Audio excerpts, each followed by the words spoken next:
Hey, what's up, guys? Welcome back. Droid Life Show, episode 94. We're closing in on 100. It's September 25th, Friday. We are 4 days or so away from Google's big Nexus event, which we're going to talk heavily about on this episode. I'm your host, Kellen. With me is Tim. Hey, guys. How's it going? Tim here.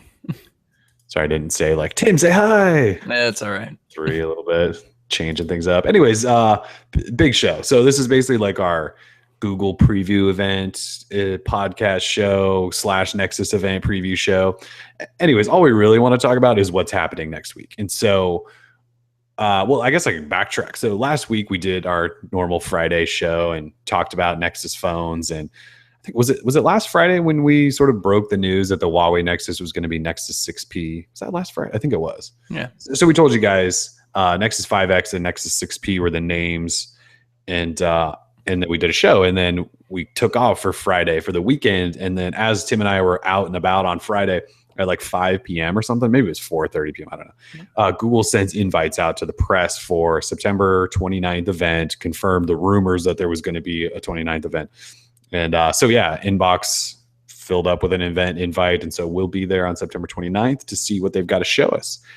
And then after that happened, as the week progressed, we started seeing leaks. Like renders have leaked out, specs thanks to Amazon, benchmarks, and even some Chromecast news. And so we're pretty sure we're going to get Nexus 5X, Nexus 6P, new Chromecast, and then, of course, Android 6.0 Marshmallow going official. So, yeah, we're just going to kind of talk through that stuff today and then get to some other stuff if we have some time. Like, I forgot that I reviewed the Moto X Pure. We have a Moto X 360 in-house.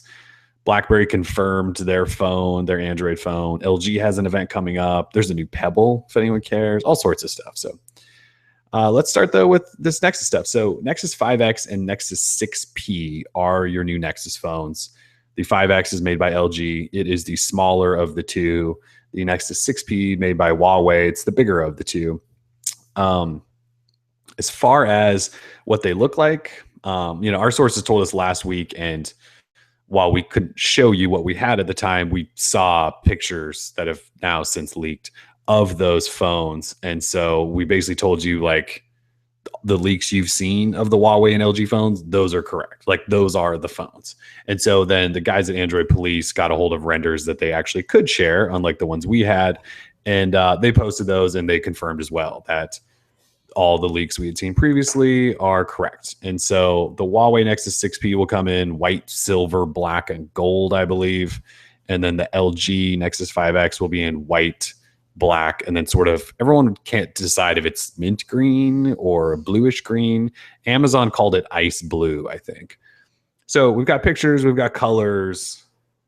And then the other thing was Amazon India posted a bunch of listings for the LG Nexus 5X, which actually gave us a pretty good look at specs.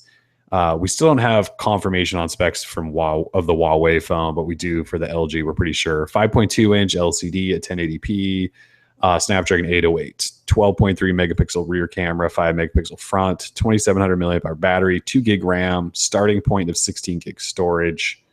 And then, yeah, they said white, black, and ice blue. So we kind of know a lot. What are you thinking? Like, as you saw all this stuff come out and information, just reaction in general to 5X and 6P. Well, it's exciting times for any Android fan, right? I mean, Nexus season is always a good time.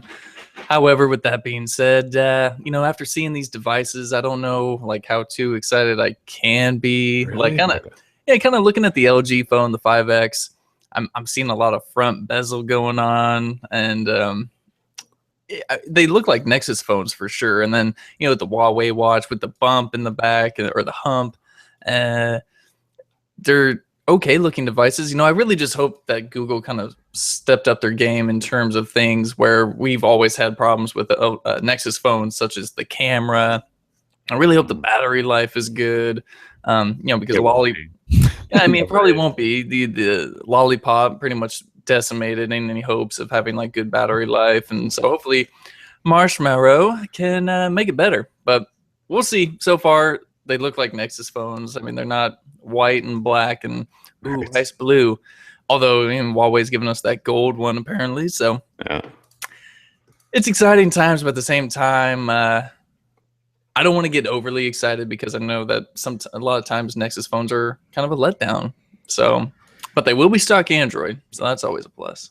God, you're killing me, man. I'm like depressed now. I was so excited, now I'm depressed. Yeah, I'm more excited for the wallpapers that will come with the Nexus phones. Like I love the Google Earth wallpapers, so Yeah, you do. that's exciting.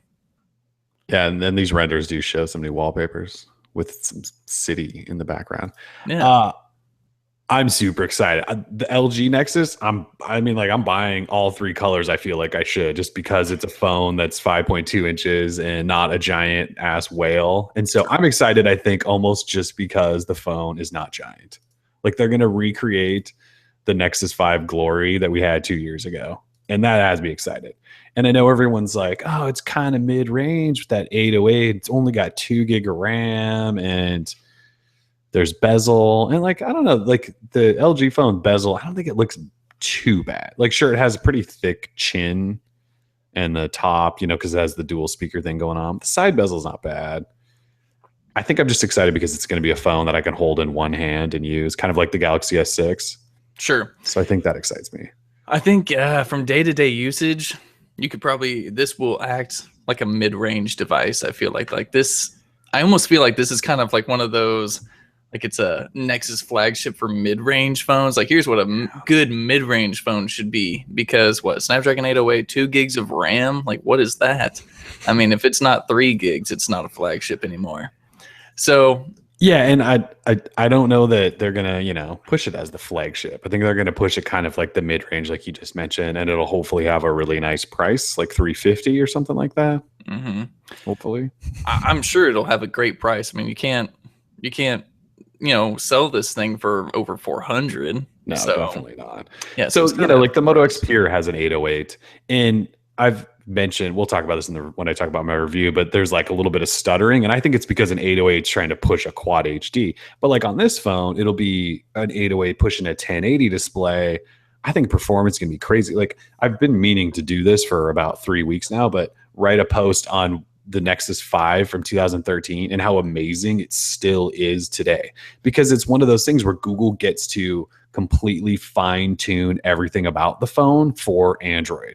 And so like the Nexus 5, the old version, it's still one of the best performing Android phones. Like I have one set up running the latest Android M preview, and I put my SIM in the other day and used it for like 2 or 3 days. And it's amazing how smooth the performance is. Like the only thing wrong with that phone now is the camera, basically. Like I even think it got a battery bump in one of the latest Android M builds. So I think that's why, like, even though this is mid-range, and I know everyone's like hammering on it for being mid-range, I think the performance is going to be crazy good. I think the battery life will probably suck just because all Nexus phones batteries seem to suck.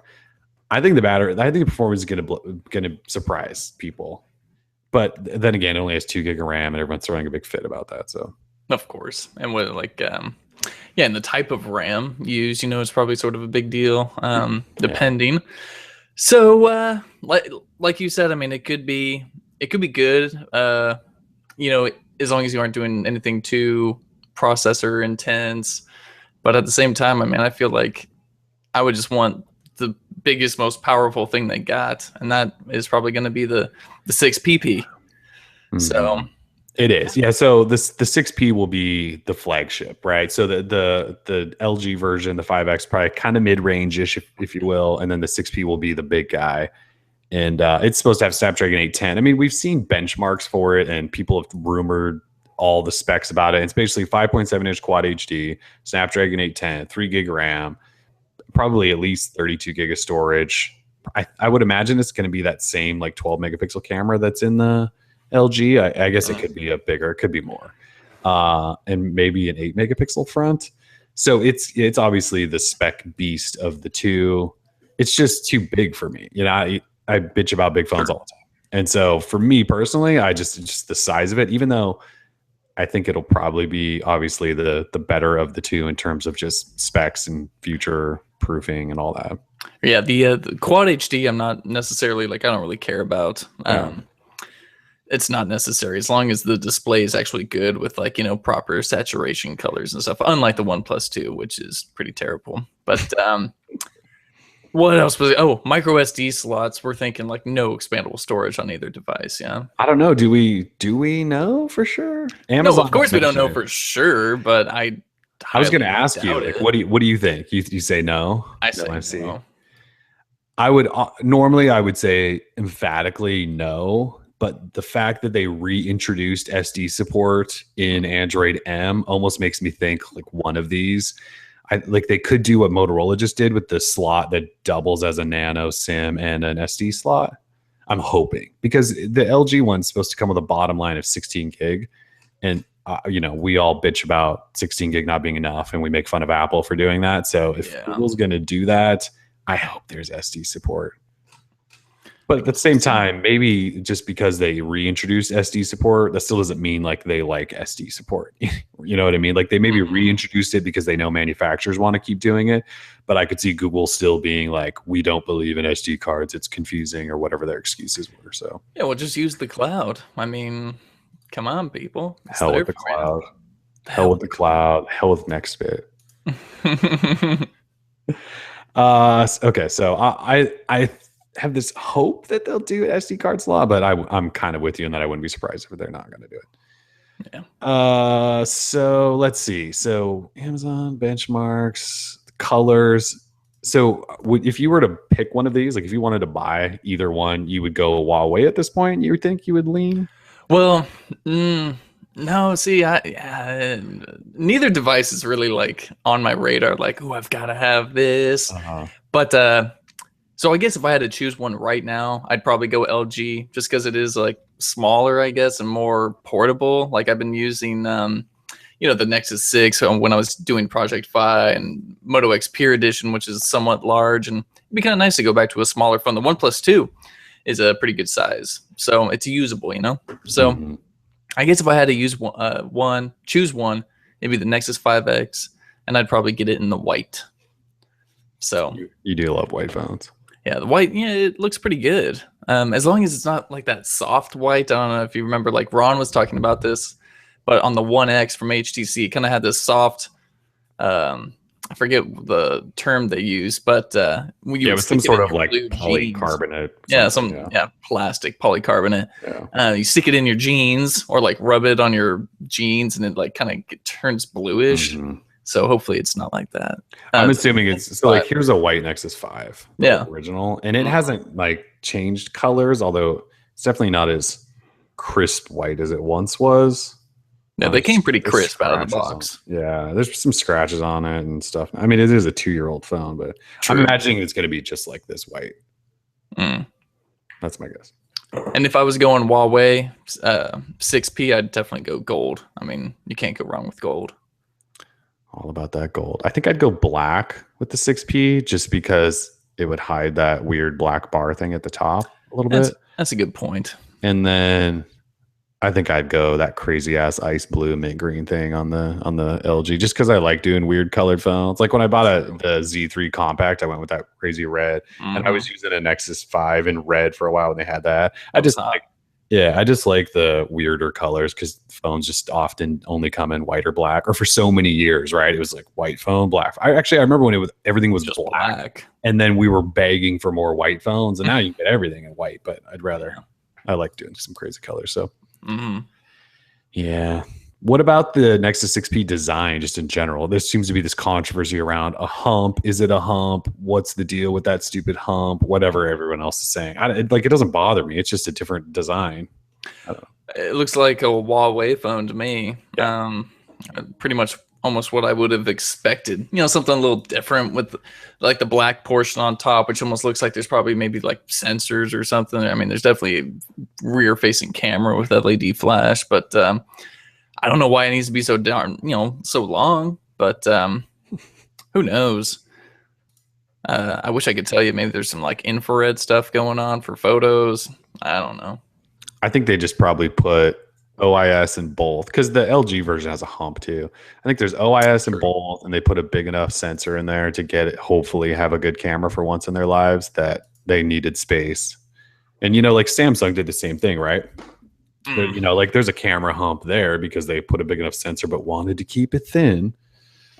So, you know, Yeah, they could have just made it thicker and thrown in a bigger battery. That would have made everyone happy. Would have made everyone happy. Do we know battery size on the Huawei? Is that rumored at all? I don't think so. Not that I've seen. I was looking over the specs from that benchmark, but I don't recall seeing any I don't either. specs. So the LG, I mean, 2700 milliamp hour with a 1080p display, has potential to be a pretty good battery life phone. Absolutely. I mean, it's not, you know, 3300 milliamp hour with a 1080p display, but 2700 1080p today with a Snapdragon 808, which is super efficient, that could be, it could be a battery beast there. At least full day, no problem. Sure. Maybe. I guess we can go full day, no problem, right? Like I just want a phone that like, I go to bed and it's still got 30% left. That's the dream for me. There are a few phones that I think the Note 5 recently is about the only one that can do that for me. Yeah. So, I mean, this is Tuesday. Like today's Friday, Saturday, Sunday, Monday, I'm flying to San Francisco, and then Tuesday morning, and it's early. Well, early for us. It's 9 a.m. Pacific is the event. And so noon for everybody on the East Coast. So, I mean, we're just a couple days away. What's going to be obnoxious is as things happen, as we approach, and things are just going to leak all weekend and just ruin more of the surprises. It's going to be, we're going to get there and everyone's going to go, oh, here's the new Nexus phones. And this is probably me being a hypocrite or something, but sometimes I do want a surprise. As much as we would love to leak everything and oftentimes have a chance to leak a lot of stuff, there's still something about being surprised. You know, like Apple's events now, because Gurman over at 9 to 5 Mac basically leaks every single thing. There's nothing surprising anymore about Apple events. So I kind of wish this Google stuff would have stayed just a little more under wraps. And obviously we still don't know anything, right? We don't know price, which will probably come out this weekend because some dipshit retailer in Europe will post pricing, right? Yeah. So that'll probably happen and we'll probably know everything within the next 24 hours. But I kind of hope at least some of that stuff stays under wraps. We'll see. Yeah, I'm sure maybe a couple of the features at least will stay under wraps, you know, that are device specific.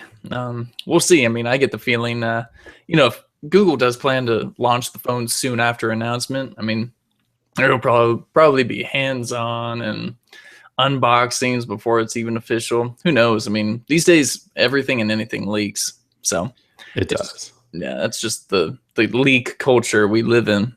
So yeah, nothing's a surprise anymore. No. It's kind of too bad. As much as we like talking about all this stuff as it leads up to it, then when you get to the event, there's no more surprise and no more fun really about the event. I mean, sure, we get to get our hands on things and talk about them, but it's just not the same as it once was. Yeah, I want a Nexus watch. Like, that'd be sweet. Just come out and surprise us with some type of like Nexus smartwatch, Android Wear device, even though they all run the same version of Android Wear. That'd be cool. Google gets into the little like Google's vision for a watch. Yeah, that'd be dope. I could see them doing just something like a really, really minimal round watch with an AMOLED display that would be super hot. Sure. Why haven't they done that actually?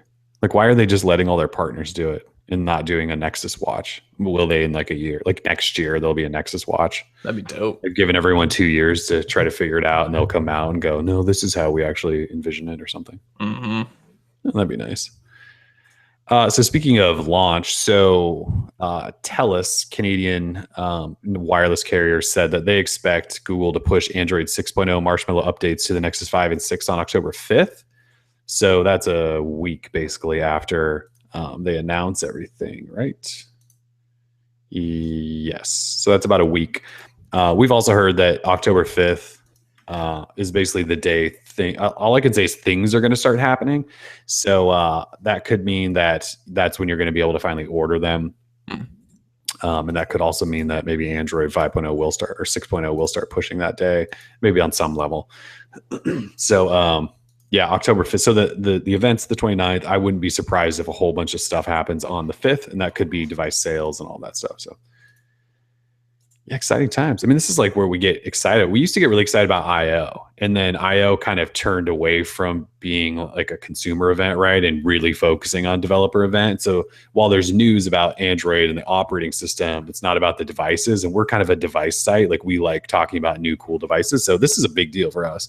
It's weird that it's so early. Like I feel like this should be happening a month from now, but still exciting. So Tuesday, all going down. Yeah. See you next Tuesday. Yeah, should be great. Should be fun. And you know, Google hasn't done an event since the Nexus 7 2013, so it's been a couple of years. Yeah, what's gonna happen? You know, something will definitely happen, and the event will definitely get canceled. And There will be a giant earthquake or hurricane, or Godzilla will show up and. see, now Godzilla would be sweet. That would be pretty dope. I don't hope for an earthquake or anything like that. Yeah, I shouldn't even say that because that's a bad thought. But it just seems like there's always a natural disaster every time Google's about to do something. Yeah. Well, it's just funny because one of the events was canceled due to Steve Jobs dying. I don't know if I would call that a natural disaster. That's not a natural disaster. Some people would call it a natural disaster. Speaking of which, to bring up Steve Jobs again, but last night I went to go see Everest, and that was amazing. But one of the commercials was for the new Jobs movie. Yeah, the new Jobs movie. And one guy, after the preview was done, he just yelled out, he's like, "Why the hell do we need another Steve Jobs movie?" And of course, everyone was like, and I was like, well, thank you. I'm glad someone agrees. Like, I don't like if he was still around, I don't know if he would really appreciate somebody. Well, they wouldn't be making movies, right? Well, of course. Yeah, but like, I mean, really though, there's a new documentary out that's on Google Play that's being like promoted like hell. Yeah, I mean, so there was the Ashton Kutcher one, and then I think there was another book shortly after that. And then there's this Sorkin film with Fassbender, and then there's a documentary coming out like right around the same time. And like, the Ashton Kutcher one was crap. I think the book, didn't Apple sort of sign off on this latest book, but there's some controversy there, and everyone's like, whatever. And then this new Michael Fassbender one, it looks bad. It looks so bad, dude. It looks overly dramatic. Yes. And of course, like at least Kutcher kind of looked like Steve a little bit, like a younger version. Fassbender doesn't look like him whatsoever. Not at all. So it's hard to like wrap your mind around, oh, okay, that's Steve Jobs. Okay, it doesn't even look like him. Or sound like him. Or sound like him or anything. So yeah, Ashton Kutcher actually did not a terrible job. Like his fake beard was really bad. He tried.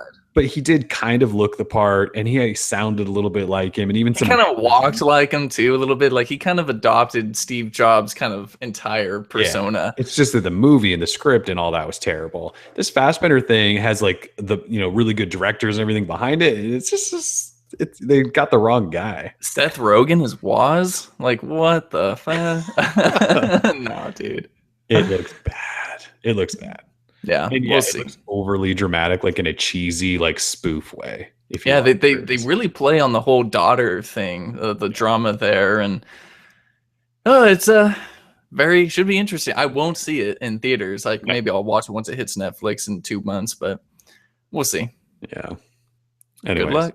Yeah. So Nexus event. Hopefully there is no natural disaster or somebody else doesn't pass away, because it'd be nice to go to a Google event. It's been a while. Yes. No more natural disasters. Yeah, no. So, all right. So, that's pretty much. Oh, no, we did run a poll, and we said, what are you most excited about? And we put the 5X, 6P, 6.0, and the new Chromecast on there. And I believe the 5X kind of dominated, didn't it? I haven't looked in the last couple of days. Android 6.0 was leading the way. Okay, so it was 5X early, and then 6.0, and that makes sense, right? People are excited for 6.0 because they don't have to have a 5X or a 6P. They just need the update. Yeah, they just need an update, which will never come. Which may never come unless you own a Nexus 5 or Nexus 6, right? Because those have been testing Android M. They should get it right away. Yeah. Do we know if like the 2013 Nexus 7 is getting it, and like Nexus 10 has Google said? I forgot. I should know that. I don't know if they confirmed all that, but okay. And the Nexus player has been testing Android M, so it'll get it right away too. Right. So yeah, that makes sense. Android 6.0, everyone's excited. I think what was it? It was Sam Mobile wrote some story. It said there's they called it just a big update coming to all these Galaxy phones sometime right around the 5th, I think, wasn't it? And they're speculating that it could just be Android M already for all these Galaxy phones, and maybe. I mean, there's been developer previews, and so all these OEMs have technically had a good look at the code, right, for a long time, and they could be preparing updates. And so maybe since Google did this like 3-tiered approach where they went preview 1, 2, 3, and preview 3 is supposed to be pretty much official, maybe some of these manufacturers will get stuff ready. I don't think so, but maybe. Yeah, I don't, for some reason, I don't see that happening. Like Definitely not especially with some TouchWiz. yeah, definitely not with Samsung. Definitely not LG. I mean, LG will take months, I think, to get Marshmallow ready for any They'll device. promise by the end of like December, and then it'll show up in March. Oh, dude, let's not get started on the promises and guarantees because HTC will come out the same day once Marshmallow is official and out. I'll say, all right, 90 days. And in 90 days, when no device has been updated to it, they're going to say, sorry. Yeah, Like, they it's just really hard. apologize. Like at this point, yeah, everyone just promises stuff, and then when they don't, they just go, "Sorry, but we're trying to be as transparent as possible." And so, like, then everyone Yeah. goes, "Oh, that's really great of you. Thanks for being transparent." No, stop with the transparent bullshit. Just like OnePlus and all their excuses that you call them out for. Like, stop being apologists and transparent and trying to make us feel bad for you. Just get your shit done. Like, push Mhm. out your updates when you say you're supposed to. Yeah, it's not rocket science. I mean, just give the people what they want. And the apologies are not one of them. I can appreciate them trying real hard to get updates out to people because I know they know that Android, people love that. But I would rather just, and I understand that it was mostly Google's fault with the whole Lollipop update rollout thing because Lollipop is terrible. But I mean, come on, then don't make promises you can't possibly, achieve, at least until you have a solid understanding of the timeline.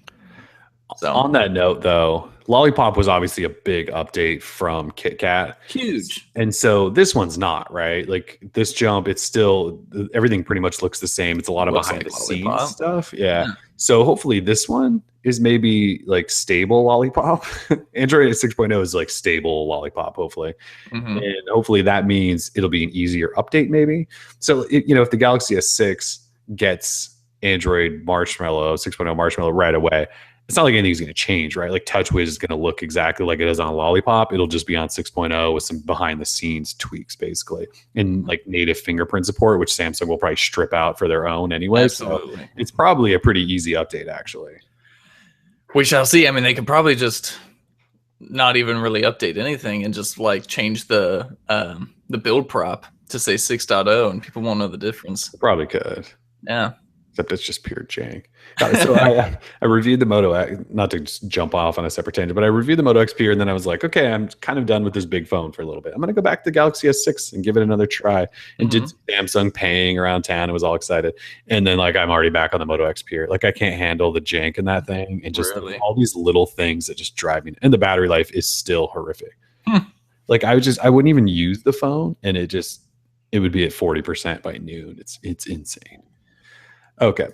So that's pretty much for Nexus, Google, Android 6.0, Chromecast. We talked about the Chromecast last week, right? I believe so. Yes. So new Chromecast, and that's exciting. That we did talk about that, right? That report came out last week from 9 to 5 Goog. Yep. Okay. So, all right. Well, I guess we can talk Moto X Pure Edition then. So, All right. I reviewed it. Yay. Hey. Tim has a leather one. Oh no, you're still working on your OnePlus 2 review, aren't you? So you haven't really dove into that one Moto X yet. Yeah, for anyone concerned or thinking about if they should pick up the OnePlus 2, I have been working on the review. Please calm down because it's really hard to review a phone that you don't necessarily enjoy using like every day of the week. And I'm sorry for all the OnePlus lovers out there, but the phone is hard to use and it's hard to review. So next week, look for the early next week because we're going to have a ton of Nexus stuff going on. So I'll probably be working on it over the weekend. So look for it Monday. And, but yeah, back to the Moto X Pure Edition that I really want to use. I haven't been able to put a SIM in it yet because it's in the OnePlus 2, but I'm so ready. It feels so good. The leather. So let's talk about that real quick. You had mentioned earlier that, the leather was a lot different. It was textured instead of that soft leather. As we saw last year, I actually this is really nice. This is nice leather. And it's even softer than last year's. I've noticed that I haven't even taken it outside, but even just from using it on the desk, it's molding a little bit. You can see kind of minor scratches and stuff, but not scratches, but just kind of wear and tear. But it looks good. It's not like G4 leather, like faux leather, where it's plasticky and it rips. Leather shouldn't rip on the outside. It should just kind of just show wear and tear. Let's be honest. The LG G4 is using fake, terrible leather. Yeah. The dog worst. leather. Definitely dog leather. Yeah. Okay, anyways.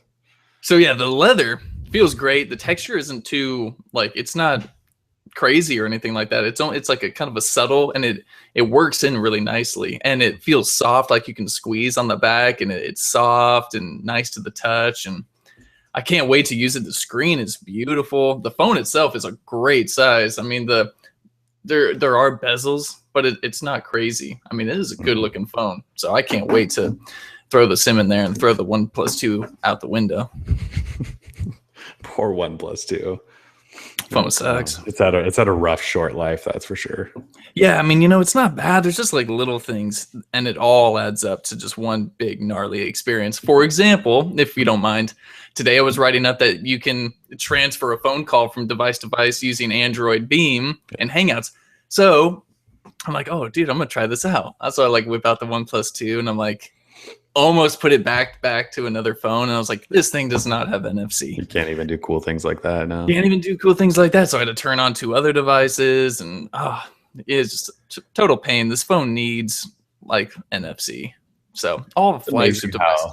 How we're realizing more and more by the day that it was like such a terrible idea that they left out NFC. It's weak. Speaking of that, there's supposedly benchmarks surfacing for a OnePlus Mini kind of phone. Mm-hmm. And the benchmark, right, they list out, because they check for all the sensors and components and stuff, right? And so they list out like gyroscope and accelerometer and all this stuff. And I think it's GFX Bench that puts like a check mark next to the stuff it has, and then there is NFC listed in a big red X, like, nope, another phone from OnePlus without NFC. It's just the wrong. And look, I'm sure before all the NFC backlash, this phone was already almost in production, and they probably couldn't just like toss NFC in all of a sudden. But holy shit, dude, another phone without NFC. And their argument was, you don't need NFC right now. And this was when they announced, the OnePlus 2 in July. Like, this new phone isn't supposed to come out maybe till like late November, December. And so there's a 6-month gap there. And they're still going to say, like, you still don't need NFC. Like, come on, guys. Like, this is just stupid on your part. This is just blatant denial at this point. Yeah, with Android Pay and mobile payments on the rise big time, and all companies backing it, all the banks jumping on board and stuff, then you'd be an idiot not to put NFC in your phone. Sorry. Yeah, at this point. I mean, and you're right. Like, Android Pay is now official. Samsung Pay is basically starting its rollout in the US. Bank after card after card are announcing every single other day that, we're part of Android Pay now. We're part of Samsung Pay. And so everyone is finally on board, it seems like. I was in New Seasons markets, which, if you're not a Portland guy, you probably don't know what New Seasons is, but it's kind of like a local Whole Foods. And a couple days, it was like a week ago, I guess, when I switched to the Galaxy S6, and they had the store chain has no NFC terminals. And so I used Samsung Pay, and the lady was like, why are you rubbing your phone like on the credit card terminal? And then she was blown away that it wasn't NFC. And I was like, no, watch, I can still pay.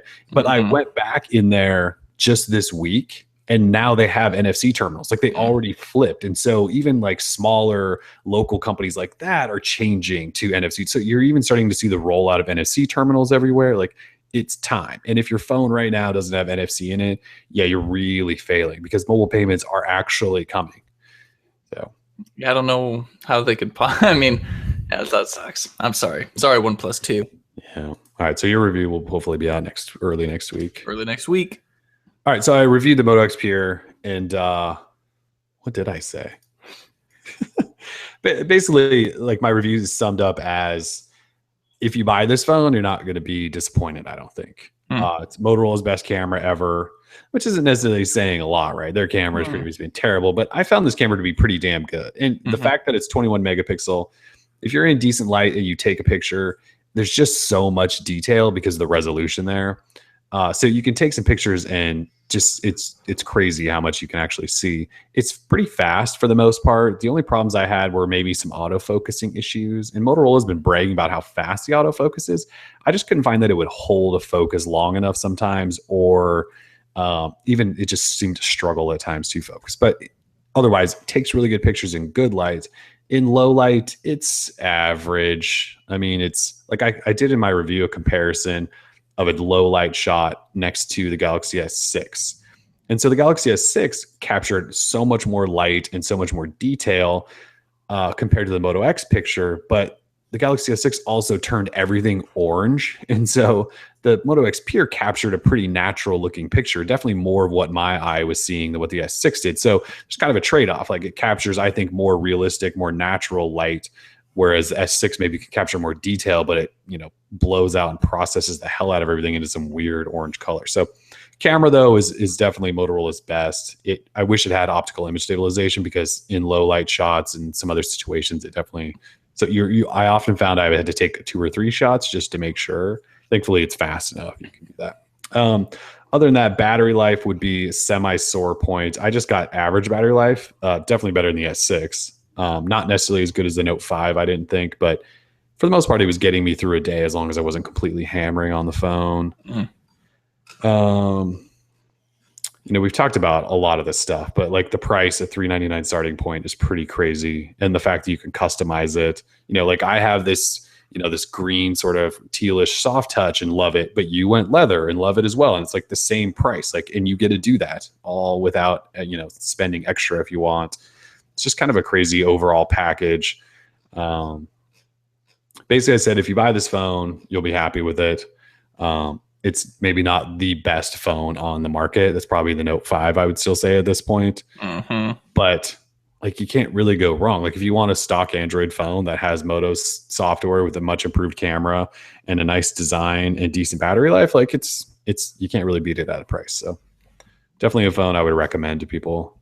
Whereas in the past, like it's funny, we gave the last 2 Moto X's phone of the year because we liked the overall experience and everything there. But I remember when people would ask me like, what would you recommend I buy? And I wouldn't necessarily recommend that phone. Like to us as geeks, like the Moto X was awesome, but I often found myself recommending like even the S5 at the time because it had a better camera and like better battery life. Waterproof too. And it was waterproof. So there were some things, water resistant. So there were some things that like, I wouldn't. This phone though, I would feel better about recommending this. Like if somebody wanted a phone recommendation, I would definitely list the Moto X up there as an option to get because the camera is improved and it is pretty cool that you can customize it. So yeah, absolutely. The if you're a big sports fan, you can make it look like your favorite sports team, something like that. There's a whole bunch of fun stuff you can do. So I think it's great that you can Moto Maker it. I mean, so far from my experience, the camera does seem pretty legit.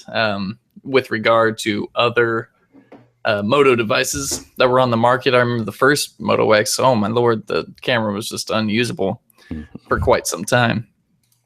So yeah, I'm looking forward to getting to use it. But then of course, the Nexus phones are here, so I probably won't be able to get to use it all that much. Well, so you probably won't be. You better finish that OnePlus 2 review so you can get some time in before Tuesday. Yeah, I'm just gonna sit at home all weekend and just work on it, I guess. I mean. It's just a big hate piece. I'm just kidding. There's quite a few positives to the phone, but not much. Just a disappointing phone from OnePlus after such a good phone last year. Yeah, exactly. That's mostly the problem. Yeah. All right. So Moto 360 2nd gen in-house. Unboxed it, did a quick tour and stuff of it. So these things are you've been able to pre-order them for a while now. They're starting to ship, I believe, to people. Well, they sent media units like the one I got to customize. They sent these before the regular consumers get them, so hopefully our reviews can go out and stuff like that. But so far, well, I went with the 46 millimeter for my review unit. It's way too big for me, just personal taste. So I would go 42 millimeter if I was buying one myself. Overall, though, the improvements on this thing compared to the original 360, the big thing is performance, and it's night and day. I mean, this has a Snapdragon 400. The original had that terrible TI OMAP processor, and so when you just are flicking around things, like this thing just is buttery smooth and fast, and everything works.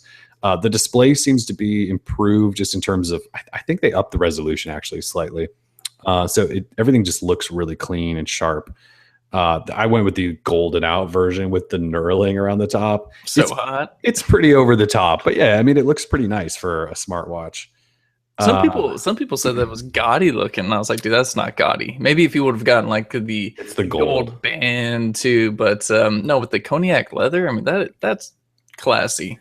I think it's just the gold. I think a lot of people are scared of gold. They just are. They want to go. Like if you look at everyone, all the other media review units out there, every single one of them went silver with a black leather band. Yeah. Boring. I guess we're just a little more flamboyant or something than the rest of. Super flamboyant. Yeah. So, anyways, we went crazy ass gold, and I think that's why it took ours so long to show up. Is because we were the only ones that went knurling with gold. 46 mil balling out. 46 millimeter giant gold thing.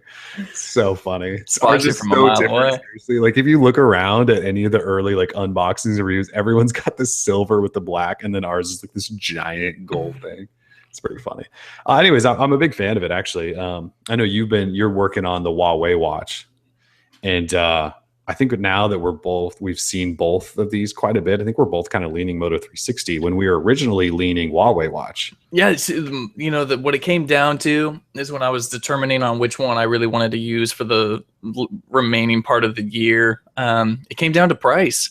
The Huawei watch that I want is $800, and it's not even available for purchase yet. Right. Which is the all gold one. I mean, if I'm gonna get I'm flamboyant too. Like I want people to see me. I'm a peacock. So the one I want, not available, and $800 when I could get the cognac band with the gold and the neural for $350. I mean, that's quite a big difference. Yeah. Especially for a piece of technology that I don't think should ever cost $800 or even over $500. I don't care what, sapphire crystal materials you use. I'm sorry, it is still just a smartwatch that will be replaced in a year. With fake gold. With fake gold, faux gold. It's not even 24 karat, people. So yeah, the fact that it's $800 and you're going to be replacing it doesn't make any sense to me. I'm sorry, Huawei. Like I get it. You wanted to make a fancy timepiece for people who love watches, but people who love watches, want to have that watch for a long time and don't want to have to worry about charging the battery and all this other crap. And I mean, for anyone who bought $1,000 Apple Watch, hey, more power to you. I'm glad you have total disposable income and money in a thing. Throw it out like rice. But other people, I just don't have that kind of money to spend on a freaking smartwatch.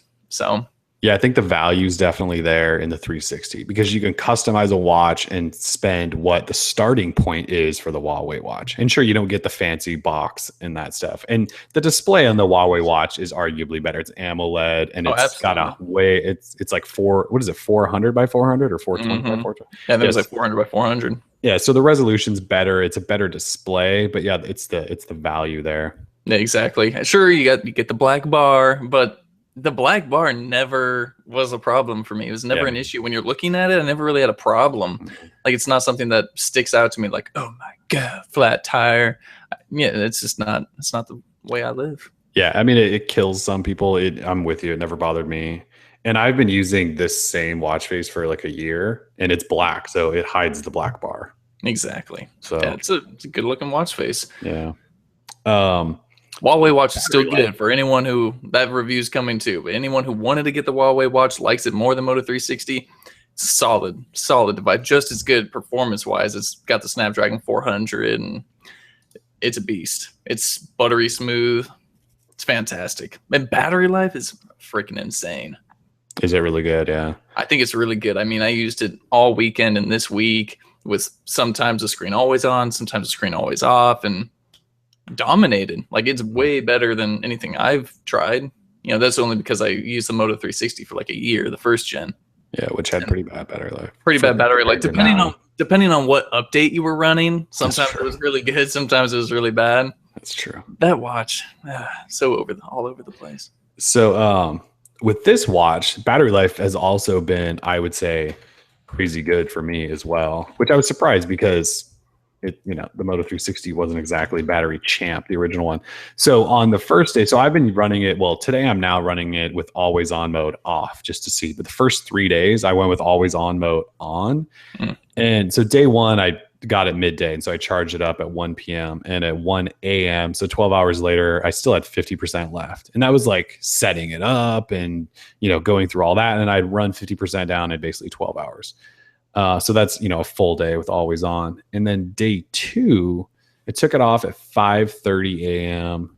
and at 8 p.m. I had 22% left, but I had to factory reset it in there because I paired it. That was when I made my switch from the S6 back to the Moto X.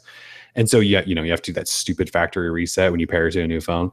And so 5:30 a.m. to 8 p.m. always on mode with the factory reset, which totally trashes a battery, right? I still had 22%, so that's not bad. Ain't bad. No, and then yesterday was the third day, and I took it off at 8 a.m. And then I think it was this morning. I crawled out of bed at like 6 a.m. and threw it on the charger, and it still had 36% this morning when I got up. So that's a full day of always on. And I used some navigation twice yesterday with it and some other stuff. So with always on, it's getting, I would say, over a day, depending on how heavy you're using it. Obviously, everyone's use is different. And then like now I've switched it to not always on and took it off charger at 8:15. It's 12:45 and I'm at 82% still.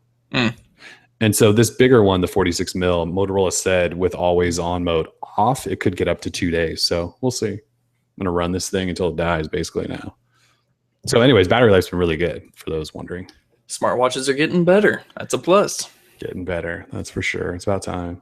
Yep. I mean, this is like the second gen wave, so they should be getting better. Yeah. All right. And look for this. So this review, it might be next week. We got Nexus things going on, so maybe I'll try to finish this for early next week. So I think you and I will be doing reviews all weekend leading up to Nexus. Thanks, Google. All right. So BlackBerry. So we're switching out. Unless you want to talk any Moto or Nexus things. No? Can we switch? No, let's bring it on. All right. So BlackBerry this morning had a second quarter earnings call. And after announcing that all of their profits have basically disappeared, which is not surprising, they announced that, yes, we are making an Android flagship slider phone. It will be out sometime later this year. And they're calling it okay, so here's the discussion. What's the name is spelled PRIV, which EvLeaks outed a couple days ago, and BlackBerry apparently is mad that he did that. Is it the Priv? Is it the Priv? Or is it the Priv? I'm going for Priv. I'm going Priv as well. And Final answer. Apparently their CEO said it on the earnings call in audio. I just haven't heard the audio. So I don't know what he said. Yeah, even from seeing it and knowing BlackBerry, I would just say Priv. I was thinking Priv. That's what I'm going with as well. So anyways, it's called the BlackBerry Priv. We're going to go with that until someone corrects us. BlackBerry Priv, and yeah, it's they're calling it a flagship. Runs Android, and it also is paired up with BlackBerry's security and productivity, and so it should be secure. Funny thing is, shortly after they announced it, they posted this website or this page on their website for the phone. There's no pictures of it or anything. It's like pure text, and it says BlackBerry's new smartphone powered by Android, the Priv, born from our ultimate mission protecting your privacy. But the funny thing is, like, if you read this page, it's describing, their privacy, and they've got all these quotes from all these news outlets talking about how Priv must mean privacy, and they say, like, I need to go to this. It's hilarious.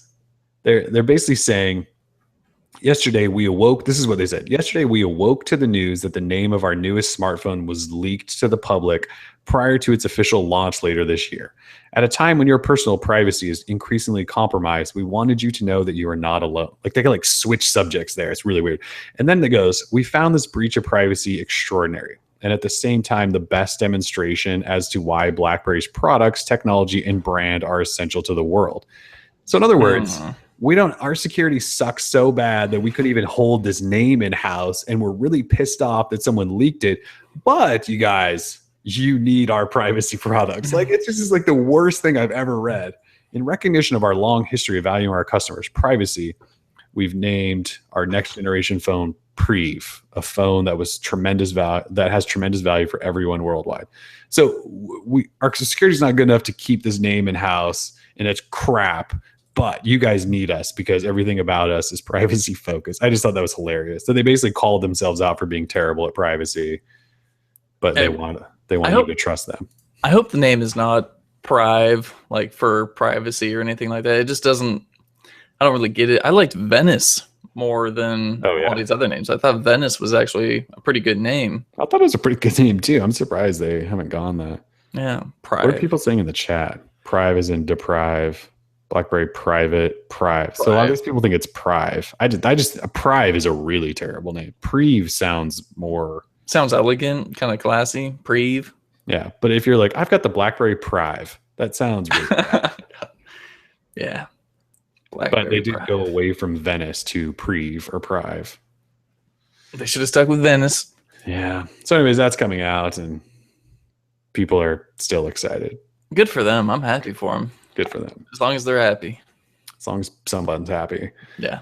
Let's see. Quickly, the HTC Aero was leaked by EvLeaks as well. He put up this whole photo spread of all the press renders and all these colors, one of which is called Acid Gold.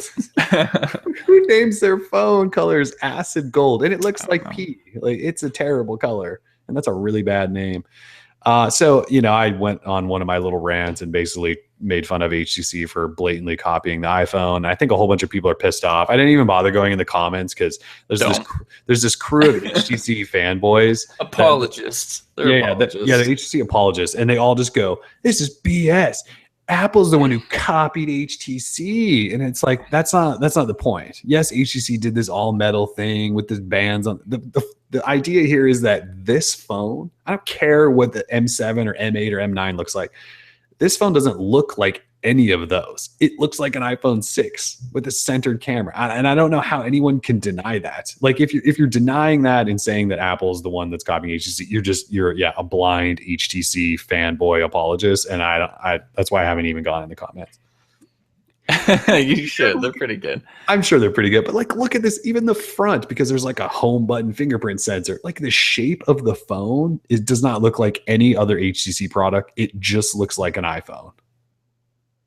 I don't know how anyone could deny that. They can't. I mean, that's why they call you out for being, some sort of rude person who hates on HTC. Right. Yeah. So you're not entitled to your own opinion in this country. Don't even try it. We're gonna bash you. So yeah. I mean, you made fun of the bezel, right? Because we saw the front of this thing. Oh yeah, good lord. The chin on this thing is woo. Yeah, I mean, I thought the Nexus 5X was pretty redonkulous, but this definitely takes the cake in terms of front bezel chin. Like, why would you really have to put an HTC logo on there? Just so people know it's not an iPhone? Like, probably, because otherwise, yeah, you would probably mistake it for an iPhone. So, hopefully they get a nice boost in sales from people going, well, I can't afford an iPhone, but I'll take that thing. No, they won't. I'll take the acid gold HTC iPhone clone. I think it's like safe to say that no one's going to buy this phone. At least, if you're at the Verizon store or at the AT&T store, you see HTC Aero sitting there, A1, A9, whatever we're going to call it. No, they're not going to buy this thing. No way. It's not going to happen. I'm sorry. Even if it's really cheap. Yeah, I've always said I like competition among the OEMs. Like, I want there to be more players in the game. Right. But HTC is always shooting themselves in the foot. Like, they can't do anything right. Yeah. And this phone ain't it. And look, you can call me an HTC hater. I used to do this to Samsung too before they got their shit together this year. Like for the last couple of years, I've been trashing Samsung until they made really, really nice phones and actually, innovated and went with like premium design. OnePlus last year, we trashed on OnePlus and I reviewed their phone and it was great. So like if HTC would create something that, number one, wasn't an iPhone clone, and number two, wasn't just this barely... Actually, the M9 is a worse phone than the M8. So if they didn't make a phone that was worse than the years previous, like, I wouldn't be doing this. And look, I'm a critical dude, sorry. If you're doing just crap and you're trying to sell it to people and tell them they should buy your product, I'm not necessarily going to just go, yeah, no, I'm going to be right down the middle here. Like, I'm going to tell you, like, this is crap. Don't buy this. What's better than being a total apologist and saying HTC needs to make this phone because they need to bolster their mid-range lineup and blah, blah, blah. Yeah, no, we're definitely not ever going to be an apologist for anyone. Like if this Moto X Pure was complete crap, I would tell you it was complete crap. And I know you guys make the Moto money jokes, and we do too. If this phone sucked, I would tell you it was crap. Mm-hmm. And I hope people understand. I hope that the people that really understand what we're doing understand that we would do that. So I think they do. I mean, Google put out a Nexus phone that we didn't exactly care for. I mean, the thing is massive, and we told you, like, we don't really care for the whale. So yeah, and that's a Motorola phone. So although the Moto money doesn't carry over because it's a Nexus product, so we don't have to endorse it. Yeah. So anyways, that's what HTC's doing, and whatever. I feel a little bad for HTC. I wish they would do something that like would get them on the map that wasn't an iPhone clone, but it's what they're doing now, apparently. They were close with the 1M like line of phones, but then they 1M9 was just bad. Yeah, So, they were actually getting somewhere, right? The M7 was the M7, and it stood out as this all metal phone that was premium, but it just wasn't quite there. Like the camera sucked, right? And so then they went M8, and they kind of did another Well, no, they did do another gimmicky camera, yeah. but like the design got better, and everything about that phone was better than the M7.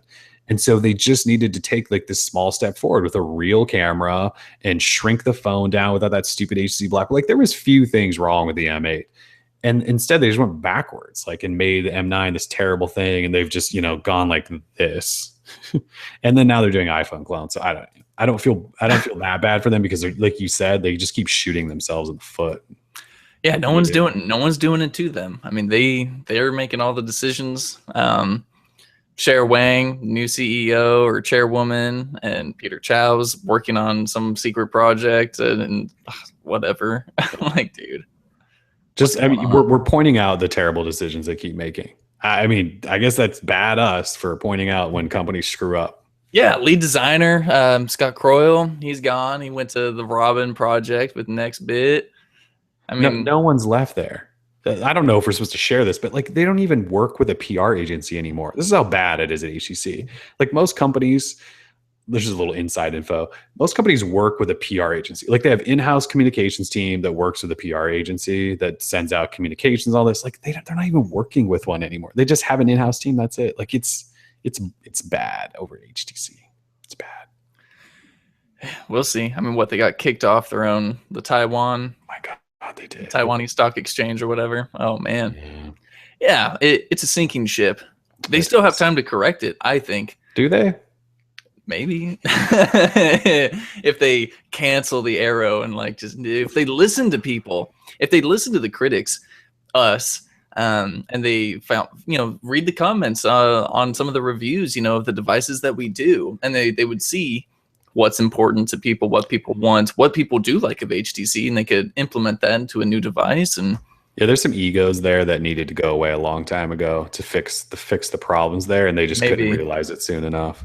Yeah, I think last year will be the last year. I think if they can put out another one device that doesn't really save them, where where a blog isn't calling it the most beautiful Android device ever made, then they're really screwed. So they need to do something. And who knows if it's going to be in the design department again, because that whole team that they bought is gone. So I think there's actually one guy, the third string designer, who came in with that team that they bought is left. So yeah, third string designer, here we go. He's feeling like a RG3 right about now, I bet. RG3. I love that you just went RG3 and HTC in the same conversation. Third string, man. Yeah. All right. So LG is hosting an event 2 days after Google is, which is insane. LG. Yeah, did I say HTC? No, I thought you did, but you said LG, October 1st. Yep. Yeah, so October 1st, LG is hosting an event in New York, and LG is obviously making one of the next Nexus phones. So it's kind of odd that they're hosting an event like 2 days. It's so weird. So it's this, do we have a rumor? Oh, it's called the V10, right? Everyone's calling it the V10. Yeah, codename V10. I'm calling it the ticker, just ticker. The ticker phone. So it's kind of, we're making fun of it because it's kind of like Samsung's Continuum ticker phone. It's all the rumors essentially say that it's basically a LG G4, I think with a slightly bigger display. Like it might have a 5.7 inch Quad HD display. There's weird ticker thing. And I think we talked about this a little bit last week that we're sort of confused by it, but there's a new teaser out that and a new photo that's floating around that sort of shows kind of what it'll look like. And does it have a dual camera setup too, potentially, I think? Yeah, like a potentially dual front-facing cameras. Ticker on the top, which is in the worst part possible, because if the phone's kind of big, your thumb will not be able, unless you're Marquez Brownlee, who's got hands the size of watermelons, huge fingers, then you could reach up there, but I can't. My thumb is a few inches long. Can't do that. Right. So I just think it's odd that they partnered with Google to announce a Nexus, and 2 days later they're going to try to get everyone to get excited about a new phone. It's the timing seems really poor on their part. It's pretty terrible. Yeah, it is pretty terrible. So, all right. So yesterday, there was a bunch of S7 like rumors floating around out there, which just seems so weird. It's so early. I think you wrote this up. So what's the story here? Because you mentioned in it that we feel like we just got the S6 not that long ago, right? S6 Edge launched in April, only a few months ago, and already the S7 codename Project Lucky rumors are popping up. And I love that Project Lucky for the Galaxy S7, 7 usually being associated with luck. I do like that. It's clever. So because Samsung is probably really getting hurt by Apple and the iPhone, just like we saw this year with the bump in the Note 5 launch and announcement from FIA to earlier. They're like, man, we gotta launch our phones earlier to get off of that timeline with Apple because they're just probably dominating. So instead of waiting until what it would have been around a little after MWC, they've reportedly pushed up announcement to mid to late January, and we'll have the phone ready to launch in February, early February. That's nuts. Oh, it's super nuts. I mean, not even waiting a year to launch the new phone. I mean, if we're so close, that means we're going to be seeing. I mean, we saw leaks of the S6 well ahead of the launch and announcement. We knew what we were expecting. I mean, specs for Samsung phones, leak months ahead. So we'll be talking S7 for the next 5 months or something like crazy. I think I'm ready to start talking about the S7. Like we got Nexus phones coming in a couple of days, and we already have to start talking about the damn S7. People love talking about new Galaxy phones, though, man. I mean, Samsung is like. Only to try to equate, but Samsung is like our Apple, I mean, they sort of set the pace, I think, for other OEMs in terms of kind of the new specifications and stuff like that. So they sell a crap ton of devices across the world. So it'd be good, I think, maybe they could send some more inspiration to LG, because LG definitely needs to bump up their game in the software space, and we'll see. But yeah, S7, no specs yet. Although, well, technically there are rumored specs. Like we're looking at Snapdragon 820. They're testing the 820 and also testing some new Exynos octa-core processor. Crazy. So it's going to be probably just an insane device. I mean, what S7. if the S7 is shown off at CES? Oh, dude, no way. CES is dead. Bring back CES. They could. I mean, yeah, Samsung alone could just revamp CES with a new phone. I mean, basically all CES is now is printers, TVs, silly consumer electronic stuff. No phones anymore, unless it's like from Cat, and it's like the construction worker drops his phone, blah blah blah. I love that conversation. But anyway, that's like an inside joke. Yeah. So Samsung could really bring CES back, but no, I don't think it's going to be that early. Not early January, unfortunately. Damn. Yeah. And the sources, apparently, it was from a Korean outlet, although it was picked up by Sam Mobile, who covers everything Samsung. So I bet they're happy that the Samsung rumors are already popping up, because, I mean, it gives them something to really talk about in the later part of the year. So everyone's happy. Like, everyone's great. We got Nexus stuff going on. They've got Galaxy S7 stuff. Everyone has the new iPhone. Speaking of which, if you follow Ron Afringa on Twitter, at Ron Afringa, he's unboxing his iPhone 6S, and he could not be more happy about it. Although I see he's already right now. Yeah, he's already complaining about some shit. I don't know, something about the screen or the display. Yeah, he's like, he took a picture through his, like, the peephole in the door at the FedEx truck. He's like, hello, FedEx guy. I'm like, oh my God. He's so excited. He's so excited. I'm so happy for him. Welcome to modern smartphones, Ron. I feel bad because he's had the little guy, and now he's got a big, well, I mean, I know he's had Android phones and stuff that have had big displays, but he had that little, like, iPhone 5C. Now he's got the, although he didn't go plus. I'm so proud of him for not going plus, because a lot of people that had the older iPhones that were really small were like, I gotta go plus, and they went with the giant ones. Ron's smart in that. It's not like I'm not giving him the credit, because he is smart in that, but he went regular 6S, which is the way to go. I agree. Although I wouldn't have bought an S in the first place. I would have just waited for the 7. I mean, the 7 will probably have everything the S has and then some, and it's only 7 months away. So I would have just waited for the 7. Just my opinion. Yeah. Ron needed a new phone. Yes, he did. And Android just didn't get it. We thought we had him with the Note 5, and he spent a good week or so too with the Note 5, and then still just like, no. Yeah. He saw that pink iPhone 6. I'm just kidding. I don't know what he got. Do you know what color he got? Did he show He posted something on Instagram, which is probably a picture of the phone, and he got the gold, white and gold. It looks like Ron went gold. It looks like it. Yeah, white and gold. He balled out. Wow, Ron. I don't know what to say. Never thought Ron would be a white and gold guy. Neither did I. Maybe we should get him a Moto 360 now that it's iOS compatible or whatever. Maybe get some golden neural. Find somebody that's making a third-party white band to throw it on with some gold neural. That'd be hot. I could see him rocking that. Ron was a child model, I believe, for the Sears catalog. So if you ever looked at the Sears catalog back in the day, you probably saw Ron and his red hair. Oh, that's funny. Yeah. Oh, that's breaking news right there. Yeah. He posted a picture of his home screen already, and it just looks so boring. Like it just looks like every other iPhone home screen. You can't change it. It's so boring to me. I want to be able to look at the same home screen for 6+ years now, however long the iPhone's been out. I mean, it's the same damn thing. That's why I call it the app jukebox, because it's so boring. You've called it. I remember you've called it that for years. Yeah. And that's exactly what it is. So boring, so dull, so uninspired.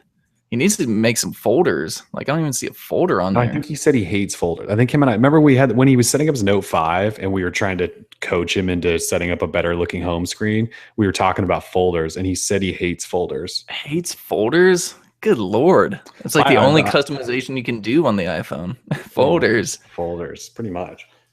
So the iPhone I use for testing purposes, I have tons of folders, because otherwise, where do you put all this crap? I don't want to have like 6 screens full of apps. Whatever. So my favorite one, and I think I'm not the only person, obviously, that does this, but there's one that has all the Apple software, and it's just, I titled it Apple Crap. Apple Crap. And it's like 3 pages of terrible Apple apps that you can't uninstall. So. Stocks. The Mail app. Everything they make is pretty much terrible. Like, there's a podcast app. Like, why are you pre-installing podcasts? Yeah. Game Center, Stocks, iBooks, Notes. Although I think Notes got better. Videos, Reminders. Like, why are some of these not combined into? There's a Feedback app. Oh, gee.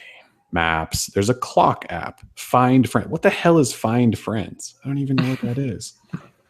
There's like separate apps, right, for the App Store, iTunes Store, and the Apple Store, where you can buy devices. So much bloat. It's crazy. Yeah, we talk about bloat. Like, Apple is the king of terrible bloat. So anyways, off topic there. Back on track. Pebble quickly announced a new watch this week. It's called the Pebble Time Round, and it is the new king of smartwatch bezel. And basically all they did was take a square screen from all their unsold Pebble units, probably. From their warehouse of unsold Pebbles. Their warehouse of unsold Pebbles. And put a round case on it. And we wonder why they don't contact us. Yeah, they don't contact us. It's really thin, which I'll give them credit for. It's crazy thin. I'm sure the battery lasts days and days. And, it's their best looking watch, which sort of like saying Motorola made it put a best camera ever in their thing is not saying a lot. I don't know. I'm just not a Pebble fan. I had the Pebble Time, and then we let Ron review it. And then the Pebble Time Steel showed up like a week ago, and I set it up and used it for 20 minutes and just was like, this is like a throwback UI. There's physical buttons. You can't use your finger to swipe. It's so impossible to use, and everything is, I can't. It's 2015. Like, your watch should have a touchscreen. So, but yeah, if you want to buy it, it's $250. That's expensive. Yeah, I showed a picture of it to my girlfriend, and like the white and gold one. She actually thought it was a nice looking watch if it wasn't like a smart watch. Mm-hmm. Like, if it was just like Anne Klein or whoever, Michael Kors, it would be a good looking watch. But the fact that bezel, and it's a square display underneath like the round body, like, who are they trying to fool? I mean, that thing looks ridiculous. It looks ridiculous. Yeah. Sorry, Pebble. Yeah, sorry, Pebble. Better luck next time. And look, if you're actually considering it, just keep in mind that the display on the Time and Steel, the square version, it's not a good display. Sure, it's a color e-paper display or e-ink or whatever they call it. But like the viewing angles are really bad. Brightness on it's really bad. It's tough to see in plenty of situations. And that, if that's sure, it lasts for days and days, but the display is kind of the point of a watch and being able to tell the time and see notifications. And it doesn't look great in most lighting situations. So I would definitely not recommend someone buy a Pebble. And that's not just me saying you should buy Android Wear. It's just the Pebble experience. I just don't think a lot of people would like. So yeah, it's not just Kellen. Ron wrote up a full review of using the Pebble Time, and with that display, it was just terrible. I mean, you could if you look at it outside, you just can't even see what's on the display, and it's not good. Unacceptable. Yeah.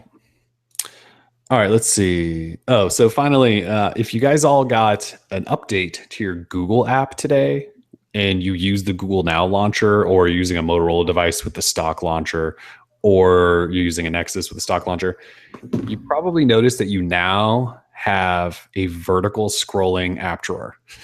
And we know this is shocking to a number of you. So we wrote this up a week ago when the app first started rolling out and said everyone's going to have this vertical scrolling thing.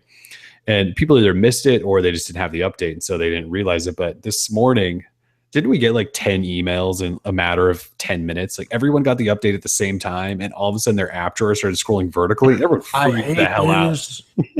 And people are still pissed. So Tim wrote up a post reminding you all, like, yes, it's okay. Well, it may not be okay. It's not okay. But Tim was just reminding you that it's okay you don't have to freak out. This is happening. And yeah, if you want to change it, you just have to do third-party launcher. If you want to go back to horizontally scrolling, paginated style, you're just unfortunately going to have to get something. I personally love the vertical scroller because I could just fling my thumb on it once and get to the bottom. I don't have to swipe like 6 times to get to the end. Like if I want to use YouTube, at the end of the list, I could just flick once and get to the bottom instead of going page by page by page. So anyways, I'm a fan of the vertical scroller, but I know after we've all been on horizontal paginated style for so long, it's a different change, but I've gotten used to it. Like on my Nova launcher phones, I switched it to vertical scrolling. So I'm team vertical, if you can't tell.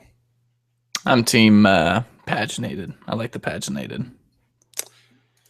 That's a rough life. I feel bad for you. Yeah, it's whatever. I mean, on Nova, say if I want to I have the infinite scroll on.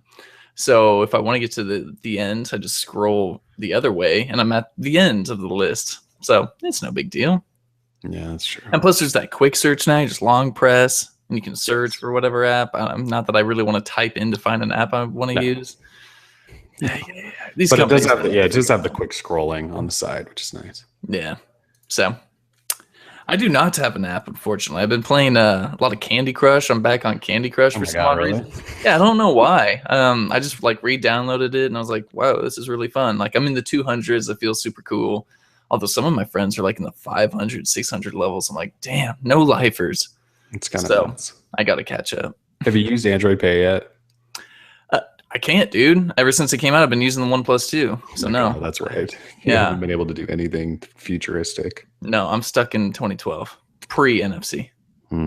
So Android Pay, I just like the old approach to Google Wallet better because it was an app, and then when you wanted to use it, you open the app or tapped and it opened the app, and then you punched in your password. Now there's just levels of security and stuff. It just seems like a pain in the ass. It also doesn't just seem as straightforward. Like, because there's an app, but like, can I just tap and I have to use some sort of password, and then which card is it using? And some cards aren't supported. And I don't know. Android Pay seems kind of like a janky rollout to me. The Google Wallet situation just seemed like it was so much better. I don't know why Google flipped it so much.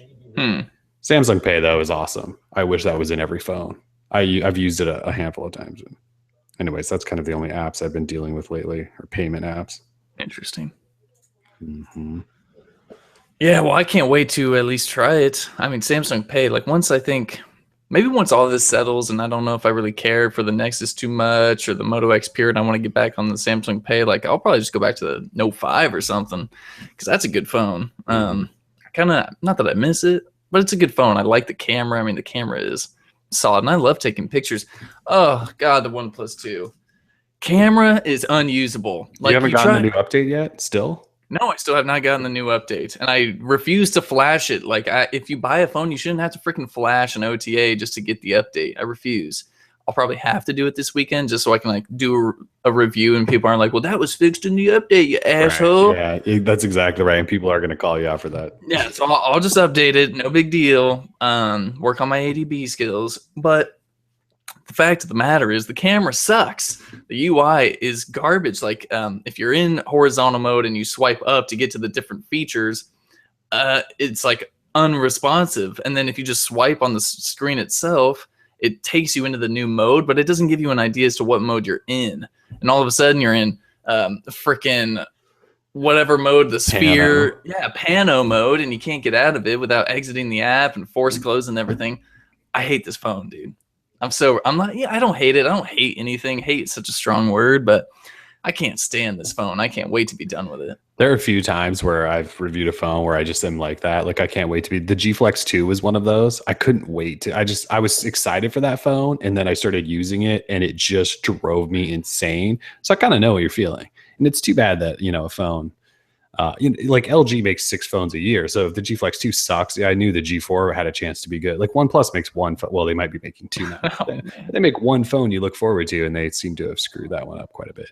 Yeah. I think a lot of the problems with the OnePlus 2 is software. I think they don't have a real software team. And so the OnePlus 1 was good because they had CM. So Cyanogen was making the good software for them. And when that partnership soured, they had to scramble to make their own. And they just haven't been able to do it. And they haven't been able to keep up or maybe hire quality developers to make it good. I don't know what it is, but it seems like most of the stuff is software related. And so they need to be faster and better about it. And for some reason they haven't been. Yeah, I don't know what the deal is. I mean, yeah, they have a custom ROM team working as their software team. And sure, some of the customization tweaks you can do are totally solid. But bugs and unresponsive home buttons and lagging, oh man, killing me. Yeah. So well, hopefully it gets better, because I know a lot of people are buying. Well, I don't know that a lot of people are buying the OnePlus 2, but I know that people are, and so I hope OnePlus gets their shit together and updates that phone, because people deserve a better experience than what you're dealing with. Yeah, I swear, I'm going to go onto the OnePlus forums and someone's going to say, oh, they pulled the update, there was something wrong with it, and that's it. I will just not review the phone. I'm sorry, everyone, but if OnePlus pulls this update that supposedly fixes everything, I can't do it. Like, I'm not going to put myself through like a whole other week of using this phone. It's not going to happen. I'll be too busy.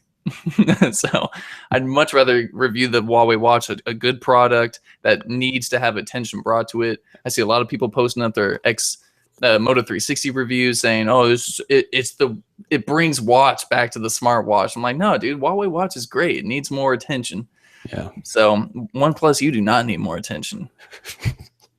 So, oh boy.